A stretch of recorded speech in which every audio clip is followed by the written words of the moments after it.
para vocês com duas ou algumas implicações que nós vemos, que identificamos no livro, sobre o tipo de mundo que nós agora vivemos. E nossa responsabilidade que as pessoas como você compreendem o novo poder, as novas tecnologias, que tenham um desejo de fazer um novo trabalho. E esse é a primeira.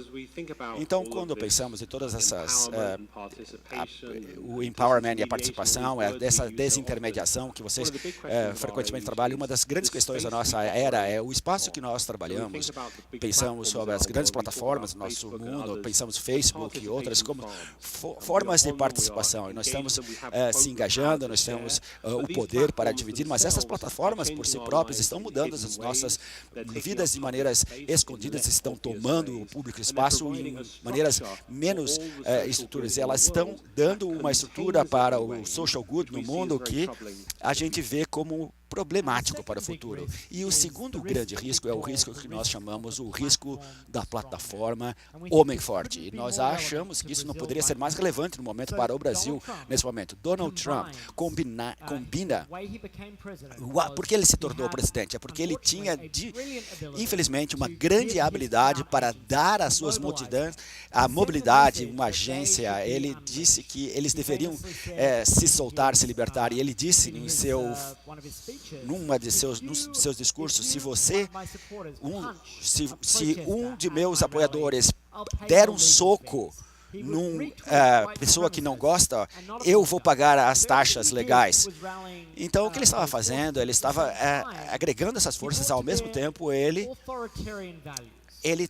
trouxe valores autoritários. E nós pensamos, particularmente, à medida que a gente conhece um pouco mais das eleições aqui nesse país, as táticas de alguém como Bolsonaro, que usa suas frases, que ficou comigo, que ele tem um exército invisível, que todas essas pessoas por aí que não estão na mídia, mas vão criar grupos no WhatsApp e outros espaços que vai criar uma intensidade ao redor da eleição que ele pode avançar mais que a gente avança.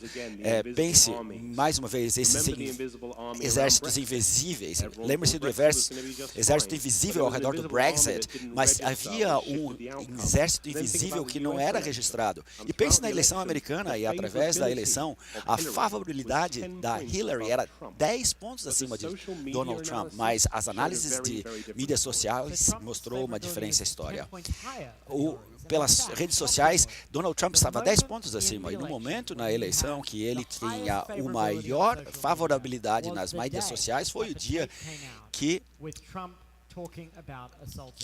a plataforma, quando ele estava falando coisas abusivas contra as mulheres. O que é chocante é que a forma que ele fez, da mesma forma que Bolsonaro está falando, é essa mobilização de uma maneira que vai atrair esse homem forte. Eu tenho a resposta, eu consigo acertar tudo, deixa comigo que eu faço tudo. E é isso que nós chamamos de a plataforma do homem forte. E achamos que essa combinação de apelos pode ser muito perigosa. E nós queremos deixar vocês com uma história que achamos que envelopa tudo e é como acaba o boco, mas ela retrata o mundo como está agora. A maneira como nós é como uma bifurcação na estrada. Este é o maior trabalho de arte na história humana, é chamado Reddit Place. É uma metáfora, eu acho, para o mundo que nós possamos criar, e é também, eu acredito, uma metáfora porque as comunidades como o Social Good Brasil se importam tanto. E aqui o que eles vamos fazer, cocriação de uma obra de arte, um pixel por vez. Cada um pode botar um pixel, aí pode esperar até o momento que você pode botar um outro pixel, um momento depois. E ao longo dos dias, as pessoas por todo o mundo se juntaram colaborativamente para criar esse pixel, essa junção de pixel. Mas nosso trabalho na internet começou com suásticas, foi essa maneira, com amendoins e suásticas, mas ao medida dos dias, um quadro totalmente diferente. As pessoas começaram a colaborar e começaram a fazer obras de arte maravilhosas. Infelizmente, no meu país foi representado com uma marca de cerveja, porque tudo que os australianos fazem é beber cerveja, mas podemos ver que esse tipo de associação que as pessoas fazem, alguém faria a proposição, pedir a sua namorada em casamento através disso, isso força uma colaboração. Você simplesmente pode adicionar um pixel depois de 5 minutos. Então, você não pode criar isso sozinho, você tem que coordenar com outros. E ele conseguiu coordenar com todos conseguem. Aliás, ele conseguiu coordenar com outros para pedir a mão da sua namorada em casamento. Então, o grupo de pessoas, obviamente, tentou sabotar, mas no final das contas, ele conseguiu. E se pensarmos no quadro inteiro que emerge disso, nós vemos que no mundo, em última instância, as pessoas têm a necessidade e a vontade de colaborar. As pessoas querem fazer coisas positivas junto. E isso é o que nós precisamos construir, é isso que nós precisamos ajudar vocês a construir. Há uma campanha que o Henry começou, e eu acredito que é um exemplo fenomenal. É uma das razões pela qual nós começamos a trabalhar juntos. E eu quero que o Henry dê esse ponto positivo e como que isso vai chegar no Brasil de uma maneira que eu não posso pronunciar. Bem, uma das coisas engraçadas, interessantes, a gente chama de Social Good Summit, e nós, há 10 anos, viemos já... Sempre foi um sonho meu vir aqui no Brasil, que é um evento mais legal que nós temos. E no momento que nós lançamos isso há 6 anos atrás, era uma campanha chamada Giving Tuesday. E a campanha era simples. Depois de Cyber Monday, de comprar coisas, por que se a gente pode reverter essas coisas ao invés de comprar, é dar, doar? Então as pessoas dão sangue, dão comida, dão atos de bondade. E essa campanha se espalhou viralmente e ela já juntou mais de 300 milhões de dólares. Mais de 300 mil cidades, eventos até na Rússia, um final de semana inteiro em Singapura, e foi o Dia Mundial de Dar. E o interessante foi a maneira como isso se espalhou. Durante essa pessoas em Baltimore que nós não sabíamos, nunca encontramos, disse que nós vamos mudar o Giving Tuesday entre vamos dar mais, vamos fazer mais, da maneira para mostrar como a comunidade de Baltimore gosta de se expressar. E aqui é um exemplo de Baltimore, que eles conseguiram 5 milhões de dólares. E aqui, em outro lugar do mundo, no Brasil, as pessoas em Sorocaba disseram, esses caras em Baltimore fizeram um bom trabalho, vamos fazer a mesma coisa aqui para Doa Sorocaba. Nós vamos ser mais generosos em todo o Brasil. E aqui estão uma dessas pessoas. E aqui nós podemos nos dar conta com uma ideia como essa, que pode começar e se espalhar por todo o mundo. Esse é o mesmo grupo, um outro grupo de pessoas que nós não conhecemos na Tanzânia. E à medida que nós começamos a pensar como campanhas como essas podem se espalhar, o que isso nos prova é que um momento que nos divide tanto, nós como uma comunidade podemos nos unir em campanhas que podem nos juntar e levar. E não importa de onde somos, o que nós acreditamos, há coisas que nós todos compartilhamos. Então, Giving Tuesday já está em mais de 15 países e nós estamos emocionados que, agora vamos falar pela primeira vez, o dia de doar, depois que as eleições já passaram, será um momento que nós esperamos que o resto do mundo celebrar a doação, nós também possamos ver isso aqui no Brasil, um dia maravilhoso de filantropia. E é um privilégio para mim estar aqui com a Social Good Brasil, com toda essa inspiração para todo mundo, e nós somos muito agradecidos pelo convite. Muito obrigado. Muito obrigado.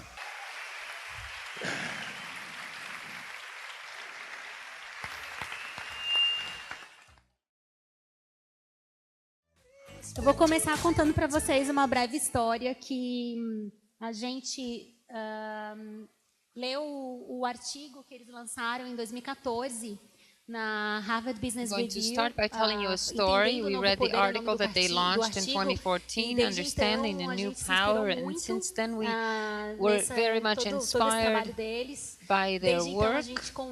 Since then, we have invited Henry to be a speaker in our meeting, and finally he came, and I told him that he came and he brought Jeremy along with him. Eu queria começar fazendo uma pergunta. And I would like to start by asking a question. Vocês consideram nesse mundo de New Power, de novo poder, que está influenciando e que seria o futuro da marca, do branding?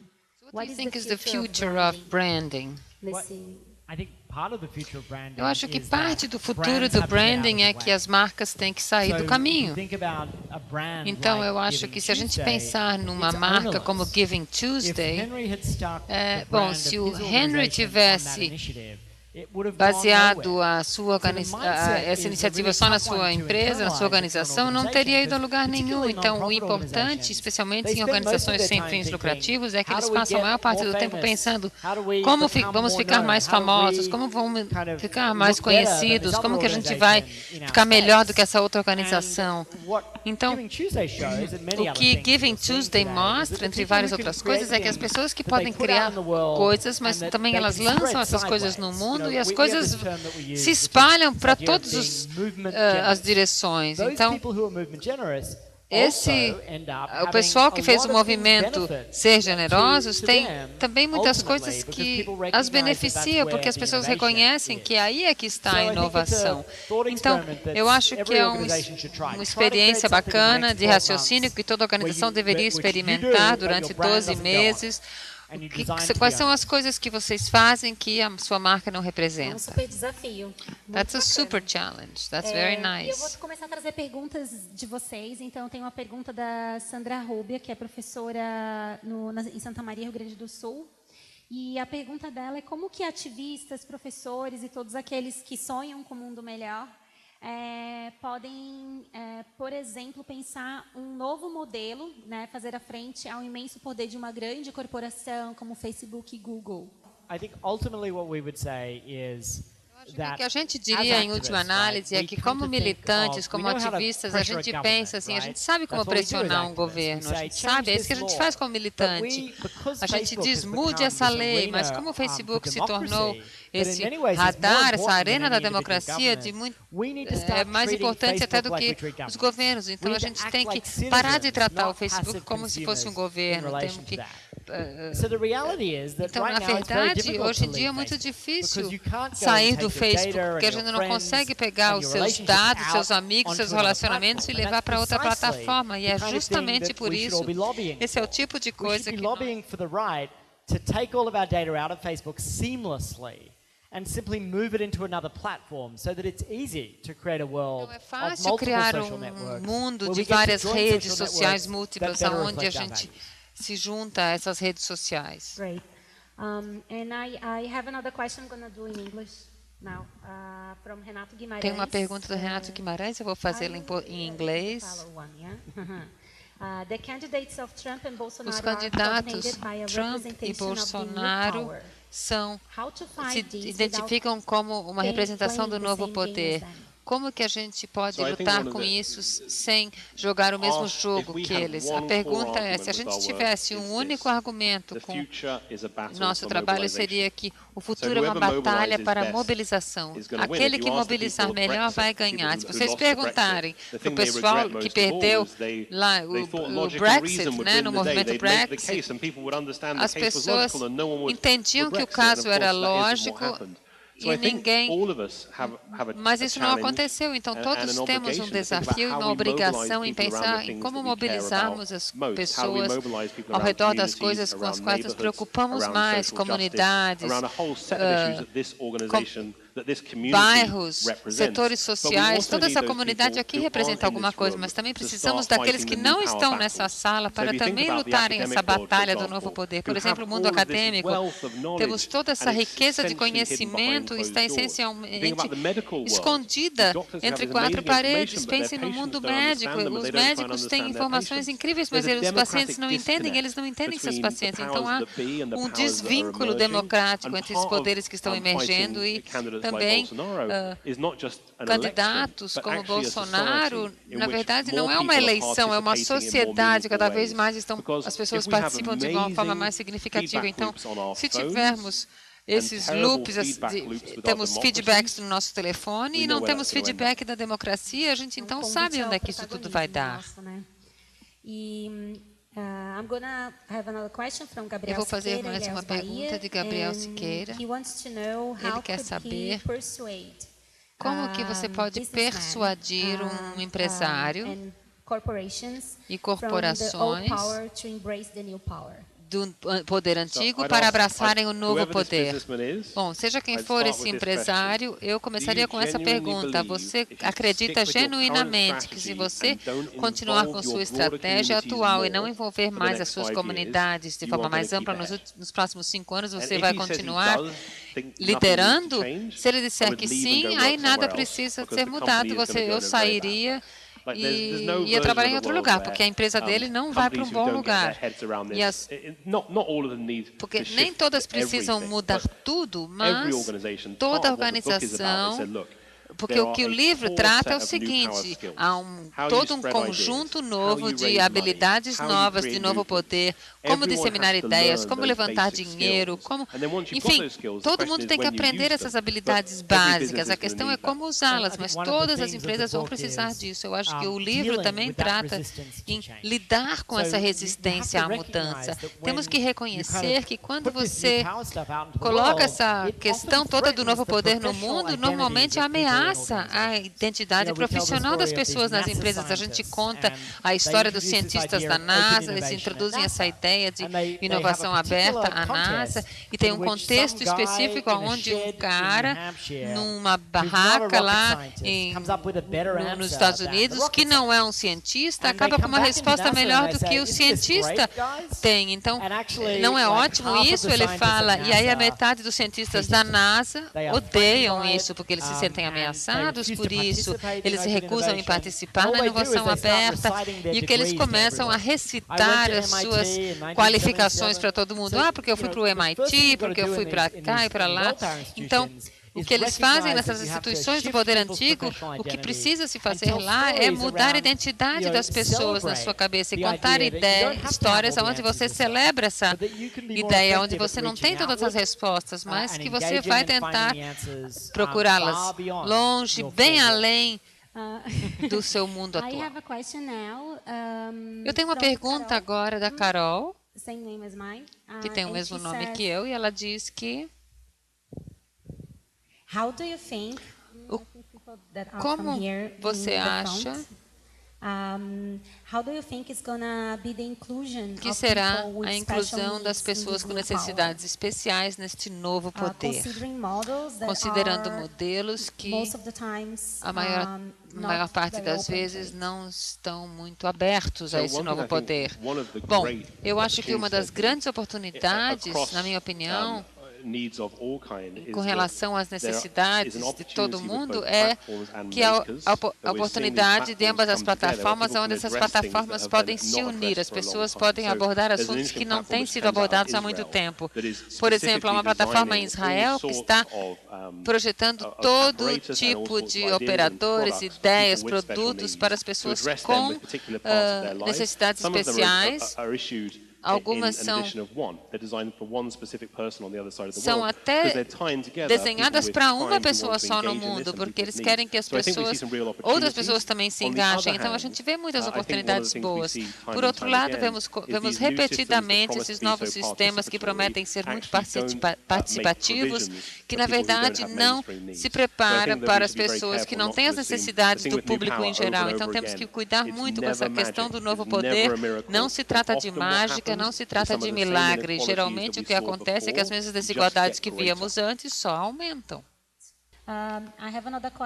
Tem outra pergunta de Josaldo Vieira. Como é o papel das escolas públicas nessa estrutura do novo poder? Qual é a relação entre a educação ou o ensino dos direitos humanos e o crescimento das plataformas e das redes sociais? Bom, eu diria que é meio maluco que essas novas ferramentas do novo poder não sejam ensinadas nas escolas, porque a escola é uma grande metáfora, claro, a maneira como o ensino é estruturado atualmente é um grande exemplo do poder antigo, daqueles bloquinhos caindo na nossa cabeça e a sua única função é consumir, nesse caso, aprender e fazer a sua aritmética. A educação, o ensino, claramente precisa ser mudado, e o fato de que essas habilidades essenciais do século XX, gostemos ou não, temos agora que aprender a nos engajar na multidão e disseminar nossas ideias de forma nova. E não há nenhum rigor em relação a isso. Até vocês sabem intuitivamente como fazer isso. Então, achamos que essa é uma coisa que queremos mudar. E ver o novo poder sendo ensinado, a nossa visão de como isso tem funcionado é, claro, reconhecer a importância dessas habilidades, especialmente com as pessoas que somos contra os bolsonaros por aí afora, para que as pessoas consigam treinar umas às outras nessas habilidades novas. Ou seja, a gente não quer simplesmente ir a extremos, mas teremos que ser muito bons naquilo que queremos fazer. Eu tenho uma pergunta para você que eu sei que você já respondeu antes, que você já recebeu antes. Qual é a relação do blockchain com o novo poder? Eu acho que podemos ser bem incitados em relação ao blockchain, a princípio. O blockchain, a princípio, é uma ideia de novo poder que é distribuída, construída por muitos, descentraliza todas essas coisas boas e podemos ver aplicações bem inspiradoras. Ontem eu ouvi sobre pessoas, ela estava me dizendo que está usando blockchain para ajudar a melhorar as vidas de mulheres na região rural do Brasil. São coisas bem promissoras e excelentes. Entretanto, tem uma história que nós já ouvimos antes. A nova tecnologia distribuída, aberta, participativa, tudo vai ficar mais igualitário. E disseram isso no início da World Wide Web, né, da WWW, da internet. E agora a mesma coisa com o blockchain. Nós escrevemos esse livro porque a gente sabe o que vai acontecer a seguir. As pessoas acabam construindo essa tecnologia e constroem estacionamentos ao redor e fecham tudo. Então, com blockchain, as pessoas vão colonizar algo que é uma tecnologia muito promissora e muito participativa. Temos também que prestar atenção em quem são as pessoas que vão ter o maior benefício. E uma coisa com relação ao blockchain é que se vocês olharem as pessoas que têm se beneficiado com a moeda, a criptomoeda, etc., normalmente são as mesmas pessoas. São brancos, estão nos Estados Unidos, em alguns outros países. Eles talvez sejam mais nerds do que os da última geração, mas basicamente são as mesmas pessoas. Então temos que mudar essas pessoas que estão motivando essas novas tecnologias. Assim como precisamos pensar nas próprias tecnologias que não estão dissociadas das pessoas que estão usando no mundo. Então, agora estamos no fim da nossa conversa. Se alguém tiver outra pergunta, vocês podem fazer essa pergunta lá fora. Quando eles estiverem assinando o livro, vai ter um espaço ali fora. Então, na Arena Conexão, quem quiser ir lá depois conhecê-los, né? Pegar um livro, assinar um livro, né? Comprar um livro e assinar, pegar o autógrafo de vocês, são super convidados. E eu gostaria de pedir que vocês fizessem uma mensagem final, que dissessem uma mensagem final a todos do que vocês acham que é o principal, qual seria o mais importante para mudarmos para esse novo poder. Eu diria que o Brasil, eu sei que está passando por um momento difícil agora, parece que há muitos riscos que estão sendo corridos, mas a energia em salas como essa, aqui no Brasil, é uma sociedade com tradições militantes, ativistas muito incríveis. Temos, então, que envolver a participação. A ideia de orçamento participativo veio do Brasil. Há essa tradição também, esse entendimento da importância da justiça social, da desigualdade. Então, temos que e também temos que fazer essa energia fluir e também, claro, não temos que construir o tipo de sociedade com essa energia, a sociedade que nós desejamos. Eu acho que quando nós fizemos o Fórum Social Good em Nova York há 10 anos, a conversa era: olha só que bacana a tecnologia, a gente vai ter um monte de aplicativo, vai ser tão legal, um monte de websites, e ninguém prestava atenção em nós.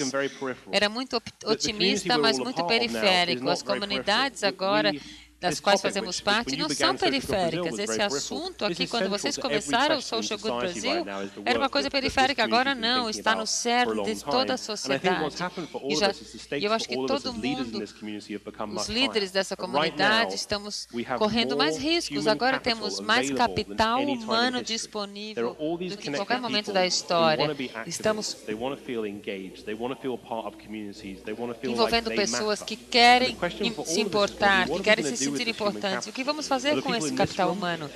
As pessoas nessa sala vão se dar as mãos e canalizar essa corrente na direção certa? Ou vai deixar com que ela fuja e chegue nas mãos dos fortes e dessas plataformas? Eu acho que o novo poder está moldando o nosso futuro e é crítico que nós o moldemos na direção que realmente torne as pessoas mais poderosas. Em eventos desse tipo, a gente tem certeza que vai vencer essa batalha. Obrigada pelas perguntas, pessoal. E eu acho que essa é a mensagem, né? O poder está na nossa mão de fazer a diferença. Obrigada.